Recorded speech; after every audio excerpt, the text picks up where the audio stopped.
प्रधानमंत्री श्रीमती इंदिरा गांधी की हत्या हो चुकी थी और लोग सरदारों को आतंकवादी करार देकर उसके साथ खूनी होली खेल रहे थे। जब खूनी भीड़ मेरी ओर बढ़ी तो मैं एक डॉक्टर के क्लिनिक में घुस गई। कई जिस्मों को भोगने का दम भरने वाला वह डॉक्टर मुझे भी अपनी मर्दानी बाहों का स्पर्श कराने के लिए मेरे सामने दाना डालने लगा। अब आगे पढ़िए। दंगे फसाद के बाद की शांति मेरी आंखों के सामने थी। उस शांति में एक अजीब सा कड़वाहट भरा मातम छाया हुआ था। मेरे मन को ढांढस बंधाने के लिए ये सब काफी था। मैं मन ही मन बुदबुदाई, सिर्फ मैं ही दुखी असहाय नहीं हूँ। दंगे फसाद के शिकार ये सभी लोग मेरी ही तरह बेबस और लाचार हैं। जब इनमें जीने की शक्ति है तो मुझे क्या हुआ जो मैं हताश निराश हूँ। टूटी दुकानें फिर से बनाई जा रही हैं। चोट खाए लोग मरहम पट्टी करवा रहे हैं। तो क्या मैं अपनी मरम्मत नहीं कर सकती? जा टूटता है वही जड़ता भी है। जड़ना जिंदगी है, टूटना मौत। मुझे पुरुषों की औकात का अंदाज लगाना है। वे अब तक औरतों को ही तोड़ते आए हैं। उनके साथ बलात्कार करने में ही अपनी बहादुरी समझते हैं।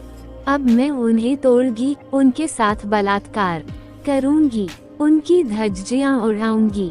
यही सोचते सोचते मैं एक होटल के गेट, तो बाहर रहकर क्या करोगी? अंदर जाओगी तो तुम्हें अच्छा अच्छा खाना मिलेगा। 5 स्टार होटल का खाना शायद तुमने कभी खाया नहीं होगा। वह आग्रहपूर्वक शब्दों में बोला। नहीं, मैंने खाया तो नहीं है, लेकिन मेरे पास पैसे भी तो नहीं हैं। मैं एक सांस में ही बोल गई। वह हंसने लगा। मेरे पास तो है न, मैं तुम्हें खाना खिलाऊंगा। तुम जैसी हसीन और दिलदार लड़कियों पर मैं अपनी सारी दौलत लुटा दूं तो भी कम ही है। उसके ये कहते ही मैं ये समझ गई कि बुरा आशिक मिजाज व्यक्ति है। लड़कियां इसकी कमजोरी हैं। इससे पैसे ऐंठे जा सकते हैं। मैं ये सोचते ही खुशी के मारे खिल उठी और उसका हाथ थामे गेट से होती हुई होटल में प्रवेश कर गई। वह खाने की मेज पर बैठते ही बोल पड़ा, क्या लोगी? तभी बैरे ने व्यंजनों के नाम वाली सूची मेज पर रख दी और हमारा मुंह ताकने लगा। मैंने कहा, तुम जो खाना मंगाओगे मैं वही खाऊंगी। ठीक है, तो चलो चिकन मटन खाते हैं। आज मौसम भी कुछ ठंडा ठंडा सा ही है। उसके ये कहते ही बैराई चिकन मटन लाने चला गया। खाना खा लेने के बाद वह थोड़ा सहमते हुए बोला, अब तुम कहाँ जाओगी? सुनते ही मेरी तो सांस ही रुक गई। मेरा तो कोई ठिकाना है ही नहीं। अब इसे क्या बताओ? ये सोचते ही मैं काफी नर्वस हो गई। वह एक मंजा हुआ खिलाड़ी था।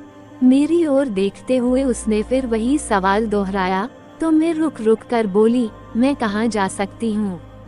मैं तो बेघर हूँ। कौन कहता है कि तुम बेघर हो? यह इतना बड़ा होटल है। इस होटल में एक कमरा हमेशा मेरे नाम से बुक रहता है। आओ मेरे साथ। ये कहकर वह होटल की सीढ़ियां चढ़कर दूसरी मंजिल पर आया और एक कमरे की ओर इशारा करते हुए बोला, लो यह चाबी और जाकर दरवाजा खोलो। मैं चाबी लेकर ताला खोलने लगी। ताला जब खुल गया तो दरवाजा खोलकर अंदर आ गया। क्या शानदार कमरा था। तो आंखें ही चुंधिया गई। तभी किसी की मर्दानी के स्पर्श का एहसास हुआ। मैंने कनखियों वह बूढ़ा मेरे कंधों को धीरे धीरे रहा था। मुझे कोई आश्चर्य नहीं हुआ तो इसके लिए पहले से ही तैयार। मुझे ये पता था कि यह बूढ़ा मुझ इतना मेहरबान क्यों है। शायद हम ही मजबूर थे। मैं बेघर थी, मेरे पास नहीं थे। वह अपनी आदत से मजबूर। उसे खूबसूरत और कमसिन लड़की की देह से खेलने में मजा आता। मेरे कंधे को सहलाते सहलाते से चिकोटी काट दी। मैं उछल के एक कोने में जा खड़ी हुई। उसने बच्चों वाली हरकत कर दी थी। मैंने गौर से देखा, उसकी आंखों में गजब की मादकता झिलमिला रही थी। वह बड़े ही अजीब ढंग से मुस्करा रहा था। मैंने कई युवा पुरुषों से भी यौन संबंध बनाए थे, लेकिन उनमें से किसी ने भी मुझे कोई पीड़ा नहीं पहुंचाई थी। अब तक मैंने 10-15 बूढ़ों से भी यौन संबंध बनाए थे और वे सभी ही उदंड, उच्छृंखल और बदतमीज ही इस मामले में निकले थे। शायद इसकी वजह उनमें यौन उत्तेजनाओं का न होना ही था। वे जिस तेज गति से मुझे छूते छाते थे, चूमते चाटते थे, उतनी आक्रामकता सहवास के में नहीं दिखा पाते, फिर वे अपनी खींच चोट पहुंचा कर ही थे। मैं इतना तो पहचान ही गई थी कि पुरुष में आकर यौन रोगी बन जाता है। महिलाएं इस उम्र में आकर शांत स्थिर पड़ जाती हैं। मैंने सोचा क्यों न इस बूढ़े की रगों पर हाथ रखा जाए। फिर मैंने से पूछा, जनाब, इस उम्र में भी तुम लड़कियों के साथ यौन जीवन जीने की क्यों रखते हो? वह हंसने लगा, क्यों, बूढ़ों का दिल शरीर जैसे जैसे बूढ़ा होता नहीं है। पुरुष मन कमसिन लड़कियों की देह से खेलने के लिए ललचाने लगता है। तुम्हारी पत्नी की देह क्या इस खेल के लिए उपयुक्त नहीं है? मैंने उसे छेड़ा तो वह बोला, वह तो बूढ़ी हो गई है, उसके स्तन लटक गए हैं, उसकी आग कोई ठंडी पड़ गई है, वह तो इन क्रियाओं को करने की इजाजत देना भी पाप समझती है। मैं मुस्करा पड़ी, तो क्या तुम बूढ़े नहीं हुए हो? मैंने कहा ना कि शरीर बूढ़ा हुआ है, मन अभी जवान है। तो क्या तुम मुझे संतुष्ट कर सकोगे? तुम्हारे शरीर में तो उत्तेजना आती ही नहीं होगी। मेरे ये कहते ही वह हंसने लगा, शरीर की उत्तेजना से मेरा क्या लेना देना, मन की उत्तेजना से मुझे मतलब है। लेकिन मुझे तो तुम्हारे शरीर की उत्तेजना से मतलब है। मुझे है तुम उत्तेजित कर छोड़ दोगे तो मैं कहाँ जाऊंगी? मैं ये कहते कहते चिंतित हो उठी। इसी बात के तो मैं तुम्हें पैसे दे रहा हूँ। तुम्हें होटल का इतना शानदार कमरा दिया है। जानती हो इस कमरे का एक रात का किराया कितना है? पूरे 1000 रुपए। ये कहते कहते बूढ़ा मेरे करीब आकर खड़ा हो गया। मैं उसे मना नहीं कर पाई। उसके मुंह में असली दांत तो थे नहीं, बनावटी दांतों से ही उसने मेरे नर्म और गुलाबी गाल को कसकर काट लिया। मैं दर्द के मारे बिलबिलाकर 2 कदम पीछे हट गई। वह मुझे अव्वल दर्जे का यौन रोगी लगा। मुझे दर्द से कराहते देखकर शायद उसे यौन संतुष्टि मिल रही थी, क्योंकि वह बहुत ही खुश था। फिर वह मेरे नजदीक आकर बोला, कपड़े उतार दो। मैं डर के मारे थर थर कांपने लगी। अगर मैंने कपड़े उतार दिए और इसने मेरे सारे शरीर को ही नोच डाला तो क्या होगा? मेरी तो जान ही निकल जाएगी। इतने में वह बोला, कपड़े उतारने के 5000 रुपए तुम्हें मिलेंगे। विश्वास न हो तो लो, एक गड्डी संभाल कर रख लो। 5000 की गड्डी मुझ जैसी खूबसूरत लड़की के लिए कोई ज्यादा नहीं थी। मैं तुनकती हुई बोली, मेरी कीमत तुमने 5000 ही लगाई है। तुम जैसे पोपले बूढ़े के हाथ तो कोई बुढ़िया भी नहीं आने वाली। मेरे ये कहते ही वह हंसने लगा, फिर बोला, तो क्या है तुम्हारी कीमत? मेरी कीमत तो बहुत है, तुम किश्तों में भी नहीं दे पाओगे। मैं इतनी मूर्ख थोड़ी ही थी कि अपनी कीमत लगाती। उस बूढ़े ने 10,000 की एक और गड़ी बैग से निकालकर मेरी ओर सरका दी। फिर वह बोला, अब तो तुम खुश हो। मैं धीरे से मुस्कुरा दी और एक एक करके अपने सारे कपड़े उतार दिए। मेरी चिकनी जांघों देखते ही वह किसी भेड़िए की तरह मेरी जांघों पर टूट पड़ा और उन्हें जीभ से चाटने लगा।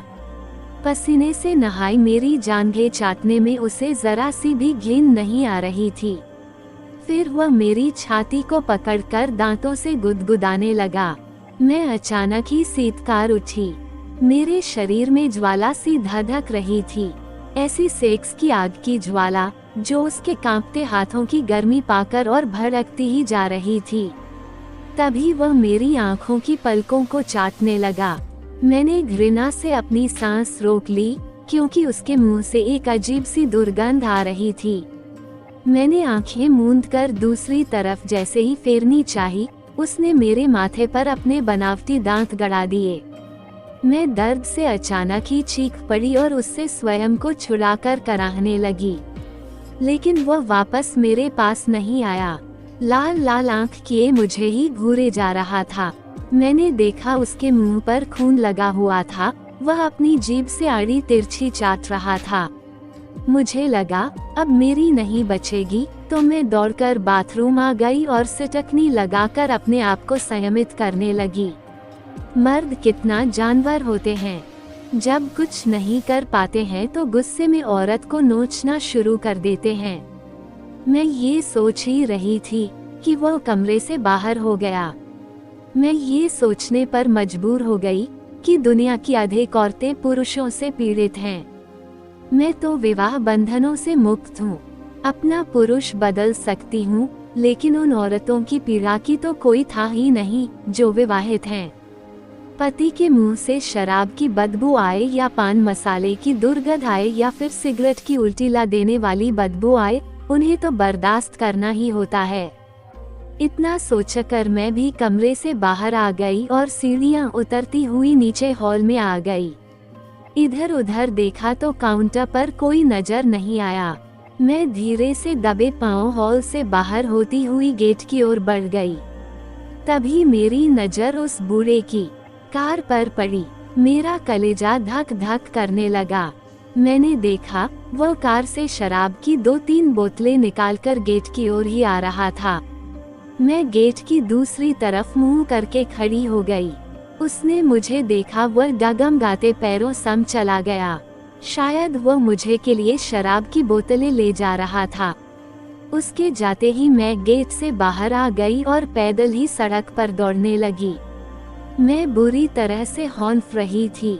एक खूबसूरत अकेली औरत के लिए दुनिया की राहें कितनी पथरीली और कठिन होती हैं।